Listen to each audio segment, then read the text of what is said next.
Part 2. Sampai di rumah sakit senyum Nicholas masih bertahan. Senyum yang selama ini tidak pernah dia tunjukkan pada siapapun, dan kini sontak membuat rumah sakit jadi geger. Aku tidak salah lihat kan? Itu Dokter Nicholas tersenyum. Tanya seorang perawat dengan terus mengucek-ucek matanya sendiri, takut jika salah lihat. Beberapa perawat berkumpul di depan IGD dan memperhatikan Dokter Nicholas yang masuk. Tidak. Oh ya ampun, Dokter Nicholas benar-benar tersenyum. Pekik yang lainnya, memekik dengan suara tertahan agar tidak membuat keributan. Sepertinya ini hari yang baik untuknya, balas yang lain, jadi gemas sendiri saat melihat Dokter Nicholas tersenyum, karena dia pun makin terpana melihatnya. Seperti terbang ke awan melihat senyum menawan itu. Bukankah tadi pagi dia sudah datang ke rumah sakit? Lalu pergi lagi dan sekarang kembali lagi. Siapa yang dia temui? Tanya yang lain. Banyak sekali pertanyaan yang isinya hanya menduga-duga. Namun terlepas dari itu semua, senyum Dokter Nicholas sontak jadi pembicara semua orang. Beberapa perawat iseng bahkan mengambil foto dokter tampan tersebut. Dijadikan wallpaper secara diam-diam. Apa yang kalian lakukan? Tanya Dokter Gracia dengan suaranya yang dingin. Para perawat sontak terkejut dan langsung memasang posisi siap. Kembali ke tugas kalian masing-masing. Baik dok, jawab semua perawat dan kemudian menunduk lalu pergi dari sana. Sementara Gracia sesaat melihat Nicholas di ujung sana, sebelum akhirnya memutuskan untuk menghampiri. Demi bisa bersama, Gracia jadi mempercepat langkahnya. Dokter Nick, panggil Gracia, bertepatan pula dengan dia yang berjalan di samping dokter tampan tersebut. Sepertinya hari ini Anda bahagia sekali, tanya Gracia, dia pun tersenyum dan menatap Nicholas. Mereka terus berjalan tidak menghentikan langkah. Hari ini sangat cerah, balas Nicholas, namun seketika itu juga dia kembali memasang wajahnya yang datar. Ucapan Gracia membuatnya sadar bahwa dia telah kehilangan kendali atas dirinya sendiri. Gara-gara terus terbayang kelakuan Naina membuatnya merasa lucu sendiri, sampai lupa jika saat ini dia sudah berada di rumah sakit. Di tempatnya bekerja yang mengharuskan dia untuk bersikap profesional. Gracia adalah adik kelas Nicholas saat masa kuliah. Setelah lulus Gracia mengikuti ujian untuk masuk ke rumah sakit ini dan akhirnya diterima, menyandang dokter bedah sama seperti Nicholas. Tak ada lagi pembicaraan di antara merek setelah itu, sebab Nick kembali memasang wajahnya yang datar.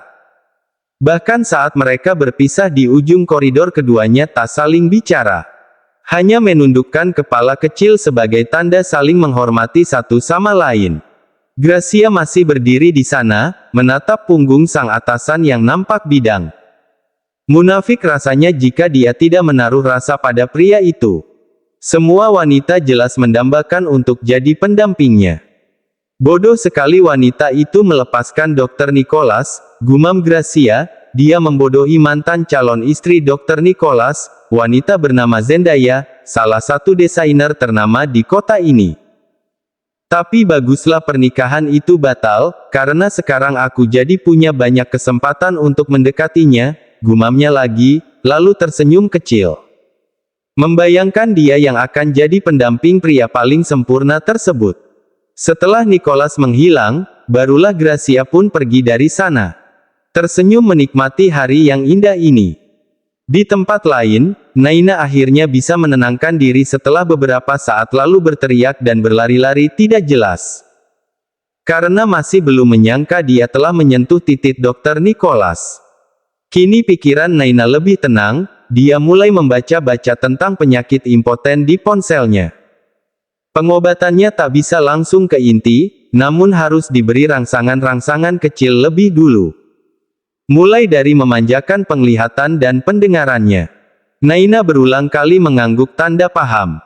Kondisi ini adalah penyakit yang tak bisa dijadikan bahan tertawaan. Karena itulah Naina pun bersungguh-sungguh untuk membantu Dokter Nicholas sembuh.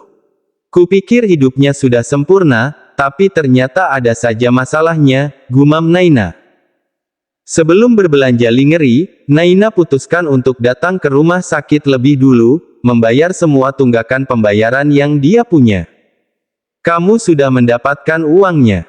tanya seorang karyawan di bagian administrasi. "Iya Kak," balas Naina, dia mengeluarkan semua uang pembayaran itu. Saat di rumah sakit dia adalah Naina yang lugu, bukan Laura yang liar. Pakaiannya pun nampak begitu sederhana. Selesai melakukan pembayaran, Naina datang ke ruangan sang ibu. Tiap bertemu dengan orang, Naina akan membungkuk memberi hormat. Dia tidak sadar jika di salah satu sudut Nicholas memperhatikan, bibir pria itu tersenyum miring. Itu Naina, bukan Laura. Batinnya, lalu terkekeh sendiri seperti orang gila. Setelah beberapa detik memperhatikan Naina, akhirnya Nicholas kembali melanjutkan langkahnya yang terjeda. Saat ini waktu sudah menunjukkan jam 12 siang, jadi dia akan beristirahat di ruangannya. Dan Naina yang tidak tahu jika dia sedang diperhatikan pun terus melangkah cepat menuju ruangan sang ibu. Tiba di sana Naina duduk dan hanya memperhatikan kondisi ibunya tersebut. Menatap dengan hati yang teriris. "Bu, ayo kita berjuang sekali lagi. Aku mohon sadarlah," ucap Naina lirih, "jika ibumu bisa sadar dari koma maka tindakan medis bisa kembali dilakukan. Namun jika keadaannya masih kritis seperti ini, sang ibu hanya bisa mendapatkan penanganan melalui obat-obatan semata." Sekarang uang bukan lagi penghalang untuk Naina, karena pemilik rumah sakit ini pun telah jadi suaminya. Kini permasalahan satu-satunya hanyalah tentang kesadaran sang ibu. Kata Dr. Nicholas, dia harus sering mengajak ibunya untuk bicara, merangsang saraf-sarafnya menggunakan suara dan sentuhan tangan. Dan hal itulah yang selalu Naina lakukan setiap hari.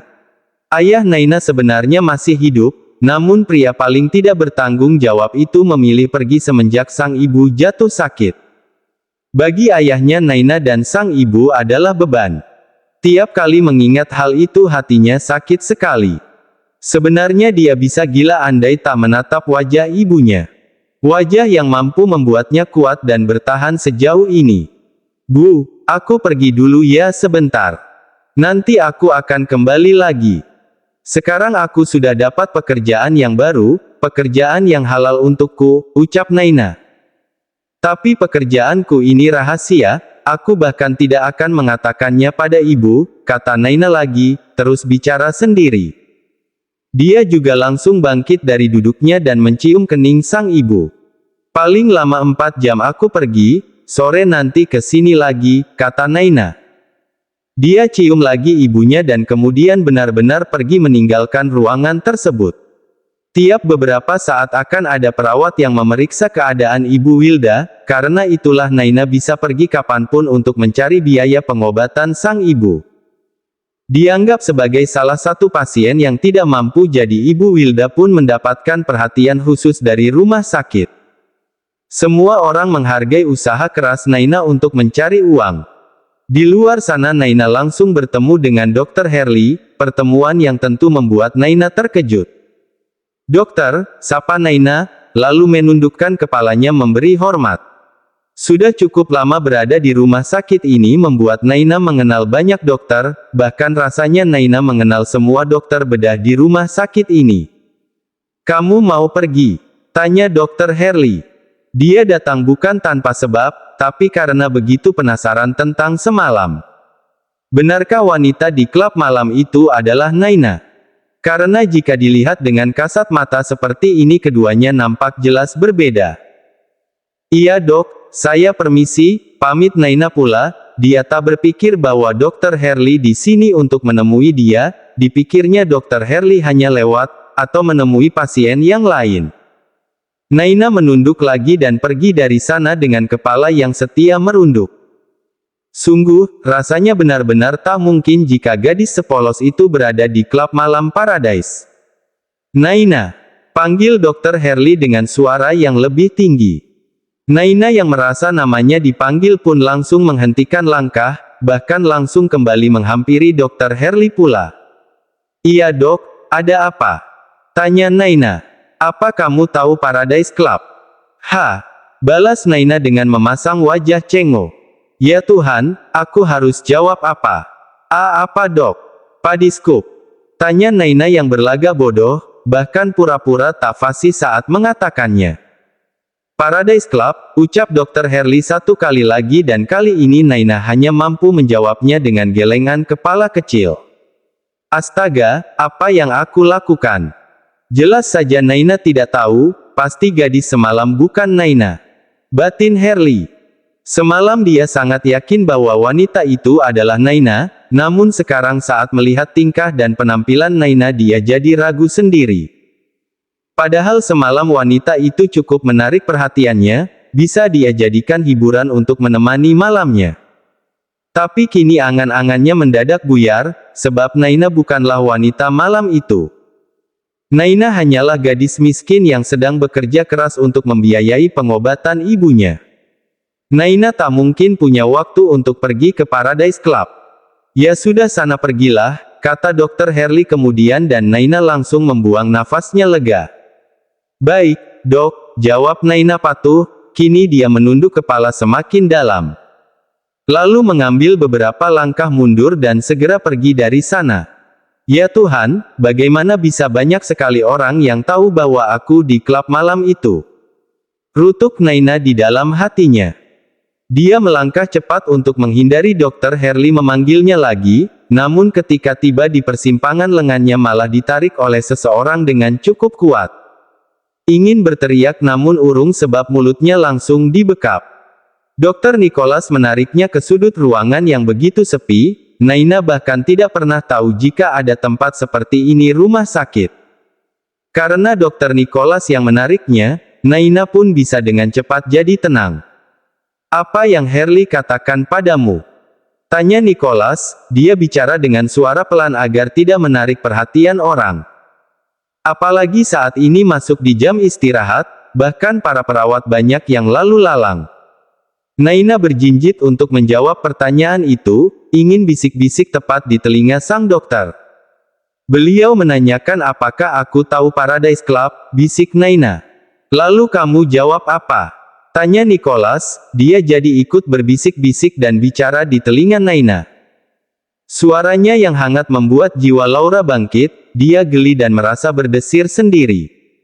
Aku pura-pura tidak tahu, jawab Naina. Di sudut ruangan itu mereka malah saling berbisik mesra. Bagus, ingat untuk merahasiakan tentang pernikahan kita. Iya dok. Kamu akan pergi kemana setelah ini? Belili ngeri. Pergilah. Aku dulu atau dokter yang keluar? Keluarlah lebih dulu. Tapi aku takut, balas Naina, malah manja. Padahal dia adalah wanita paling berani di dunia ini. Kalau begitu aku yang akan lebih dulu keluar, putus Nicholas, sembunyi-sembunyi seperti ini membuat jantungnya sedikit berdegup, ada rasa yang tak bisa dia ungkapkan dengan kata-kata. Hal gila seperti ini hanya bisa dia lakukan dengan Naina. Tak mungkin dia bisa melakukannya dengan wanita yang sederajat dengannya. Apalagi jika fakta kelemahannya terbongkar, orang-orang justru akan menggunakan kelemahan itu untuk menyerang pribadinya, menyerang karirnya di rumah sakit ini. Nicholas hendak melangkah pergi dari sana, tapi Naina lagi-lagi menahan lengannya dengan cepat.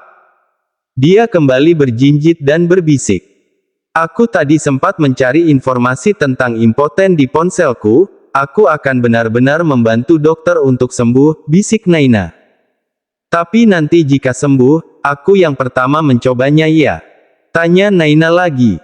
Lihatlah, gadis ini benar-benar gila.